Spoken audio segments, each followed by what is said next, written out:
Hello ladies and gentlemen, welcome to my YouTube channel. Today we are continuing with our series on Combined Science Paper 2 that was written in November 2022. We are going to revise the chemistry section. I encourage you to subscribe to support my work. It will greatly help you so that you always be up to date on O-level revision on maths and science which I upload on this channel.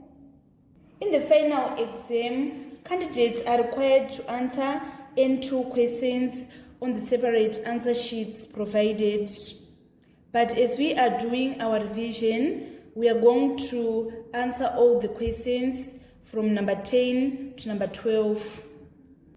Number 10A, part 1 is reading, describe the manufacture of ethanol by fermentation. Let me repeat again. Describe the manufacture of ethanol by fermentation. I'm going to explain all the processes so that you understand how we obtain ethanol through the process of fermentation. So first we are going to have the molasses from sugarcane. They first need to be grinded to mill. After milling, the next process is liquefaction. In this process, water is added to mill to make slurry. Slurry is heated to break down the starch into smaller pieces using enzyme which is known as alpha amylase. After liquefaction, the next process is known as saccharification. It is the breakdown of starch into sugar using an enzyme that is known as glucoamylase. After saccharification, the next process is known as fermentation. The single-celled microorganism called yeast are added to the slurry.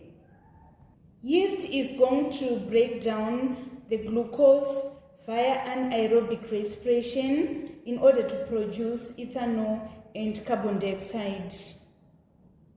After the production of ethanol by fermentation, the next step is distillation. Ethanol has lower boiling point than water. It is going to be selectively evaporated and condensed in fractional distillation process, and the process is going to produce ethanol that is 95% pure. The remaining 5% of the mixture is water. The mixture is then strained and dehydrated to produce pure ethanol. Let us move on to part 2. We are supposed to state N2 uses of ethanol. So ethanol is used as solvent for drugs, oil, fats, perfumes, and dyes.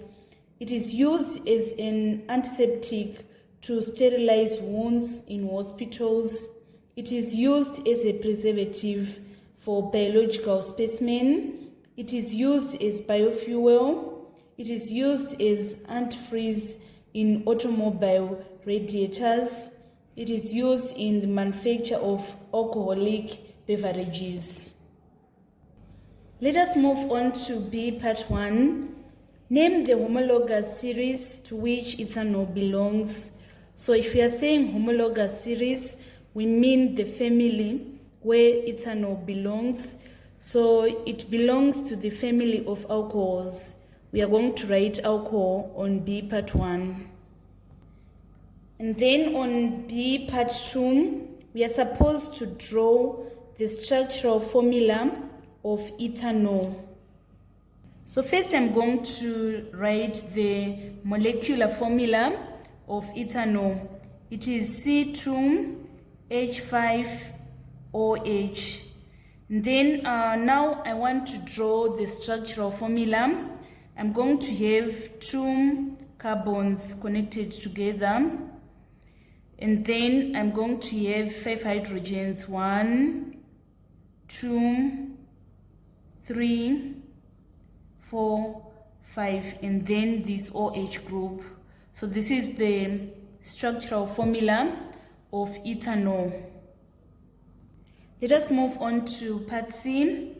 An organic compound X was analyzed and found to contain the following percentages. We have 52.2% carbon, 13.0% hydrogen, and 34.8% oxygen. We are supposed to calculate the empirical formula of X. So the question on empirical formula is usually examined. You should master how to calculate empirical formula. So the first step is you need to calculate the number of moles for the atoms that are present in the compound. Here we are having carbon, hydrogen, and oxygen. The percentage for carbon is 52.2%. And then the percentage for hydrogen is 13%. The percentage for oxygen is 34.8%. In order to find the number of moles of carbon, we are going to divide here by 12. Here we divide by 1. And here we are going to divide by 16. Let us punch on the calculator. 52.2 divided by 12. We are obtaining 4.35. And then 13 divided by 1. We are going to obtain 13. And then we need to punch 34.8 divided by 16. We are obtaining 2.175. After this, we need to divide by the lowest number of moles, which is 2.175. So if we say 2.175 into 2.175, we get 1. Then let us punch 13 divided by 2.175, we are obtaining 5.97, and we need to round it up so that it is going to be 6. And then we say 4.35 divided by 2.175, we are obtaining our answer is 2. So our empirical formula is going to be C2H6, or this is going to be our empirical formula. This was the complete solution for number 10. On number 10A, we're supposed to describe the manufacture of ethanol by fermentation. So the first step is milling, whereby the molasses from the sugarcane are grinded to meal. After that, the next step is liquefaction, whereby water is going to added to the meal to make slurry, which is heated to break down starch into smaller pieces using alpha amylase enzyme. And then after that, the next step is saccharification, whereby there is going to be the breakdown of starch into glucose using glucoamylase enzyme. And then after that, the next step is fermentation. Yeast cells are added to slurry and they break down glucose via anaerobic respiration into ethanol and carbon dioxide. And then ethanol is selectively evaporated and condensed in fractional distillation.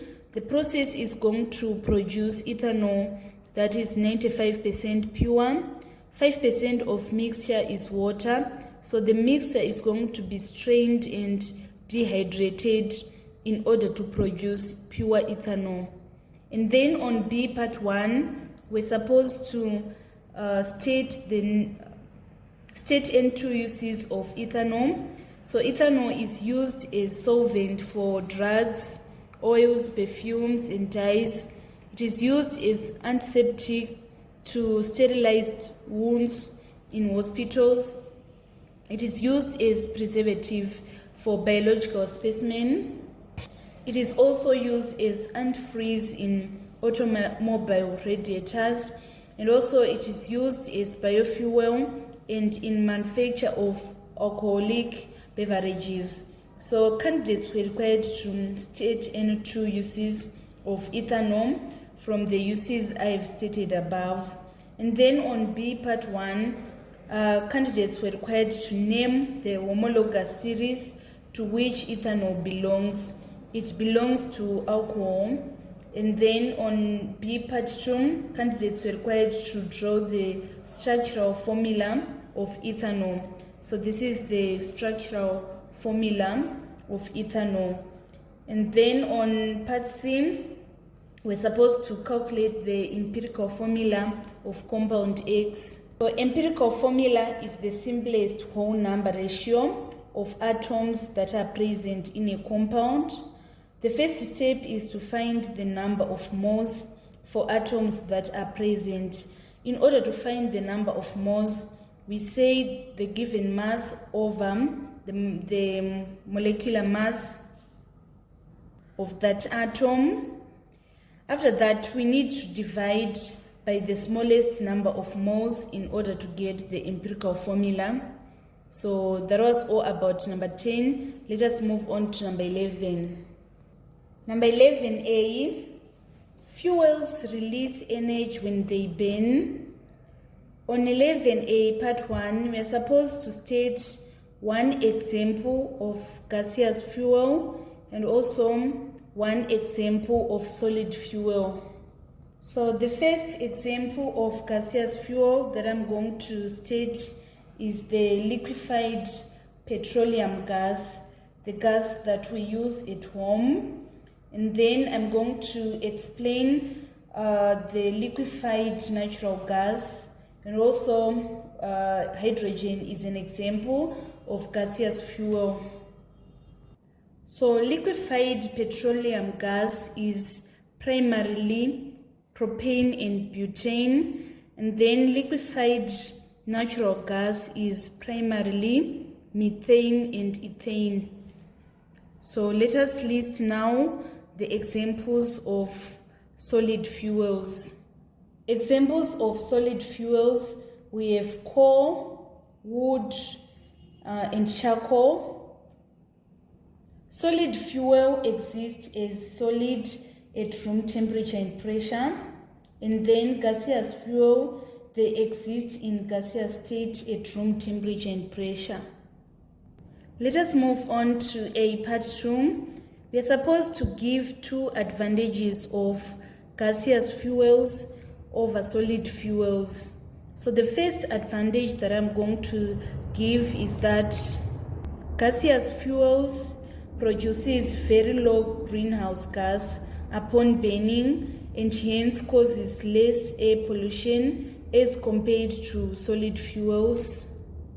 Another advantage of gaseous fuels is that they possess higher calorific value per unit mass than solid fuels.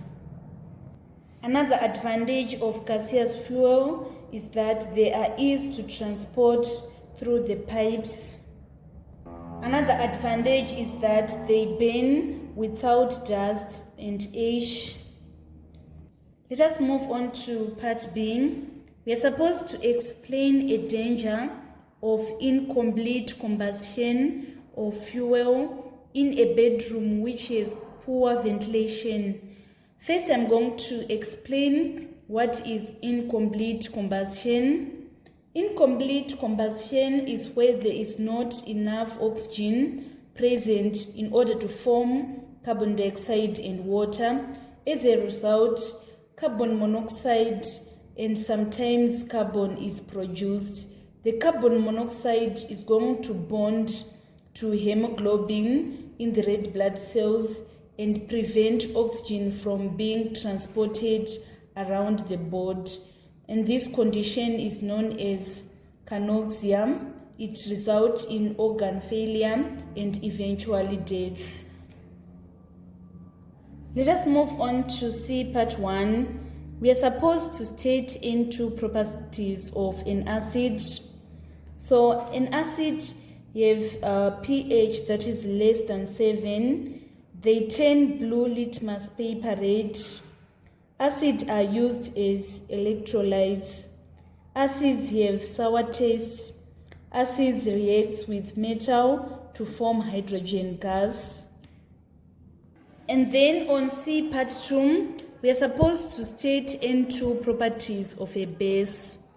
Bases change color of litmus from red to blue. They react with acid to form salt and water. Their pH values is greater than 7. They feel slippery or soapy. This was the complete solution for number 11. On number 11A, we're supposed to state example of gaseous fuel and then solid fuel. Examples of gaseous fuel, we have liquefied petroleum gas, which is primarily propane and butane. And another example of gaseous fuel is liquefied natural gas, which are primarily methane and ethane. And also hydrogen is an example of gaseous fuel. And then examples of solid fuels, we have coal, charcoal, and wood. And then on part 2, we're supposed to give 2 advantages of gaseous fuels over solid fuels. So gaseous fuels produces low greenhouse gas upon burning and hence cause less air pollution as compared to solid fuels. They possess higher calorific value per unit mass than solid fuels. They are easier to transport through the pipes. And then on part B, we're supposed to explain a danger of incomplete combustion of fuel in a bedroom which has poor ventilation. So incomplete combustion is going to result in carbon monoxide being produced. That carbon monoxide, it is going to bond to hemoglobin, which is part of the red blood cell, and prevent oxygen from being transported around the body. This causes organ failure and eventually death. And then on C part 1, we're supposed to state N2 properties of an acid. So acid have pH values that are less than 7. They turn blue litmus paper red. And also acids have sour taste. They react with metals in order to form hydrogen gas. And then the properties of bases, bases have pH greater than 7. They feel slippery or soapy. They react with an acid forming salt and water. They change litmus paper from red to blue. So we now need to move on to the final question, which is number 12. Number 12 was a unique question. I never met a question like this before throughout the tutorials I've uploaded so far. So it is reading, Fig 12.1 gives a flowchart showing the domestic process of producing peanut butter. We are supposed to name the equipment needed for stage 1 and stage 3. So in stage 1, the equipment that is used for shelling and cleaning is known as peanut shelling machine. It is used to remove peanuts, hard shells by high-speed rotation, and at the same time, it keeps the peanut kernels as integral as possible. And then on stage 3, the equipment that is used is known as peanut grinder machine. It is used to grind the peanut butter. And then on B part 1, we are supposed to describe what happens during the stage 2. So in stage 2, the process is known as roasting and peeling. During this stage, peanuts are heated for a set period of time using hot air. Various chemical reactions take place that cause peanuts to get darker in color and develop a lot of delicious flavors. And then peeling, also known as blanching, is done in order to remove the skins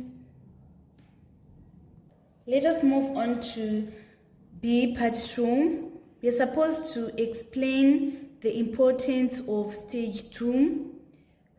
So the roasting and the peeling stage is going to result in the development of delicious flavor.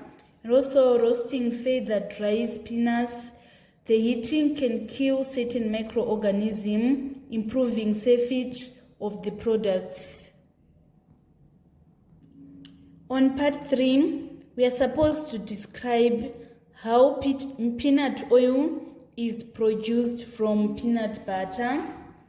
So first I'm going to explain what is peanut oil. It is liquid fat obtained from pressed peanut seeds. The peanut butter produced from the groundnut kernels is produced by roasting, grinding, and mixing processes. The peanuts' natural oils separate and rise to the top of the jar after their production. Let me explain again. Peanut butter is produced from groundnut kernels by roasting, grinding, and mixing processes. After that, the peanut natural oil is going to separate and rise to the top of the jar. And then on part 4, we are supposed to state any 2 uses of peanut oil. Peanut oil is used in cooking, that is baking and frying. It is also used to make medicinal oils for treating constipation. This was the complete solution for number 12. On number 12A part 1, we're supposed to name the equipment needed for stage 1, which is shelling and cleaning. We use what is known as peanut shelling machine. And then in stage 3, which is grinding, we use what is known as peanut grinder machine. And then we're supposed to describe what happens during the stage 2.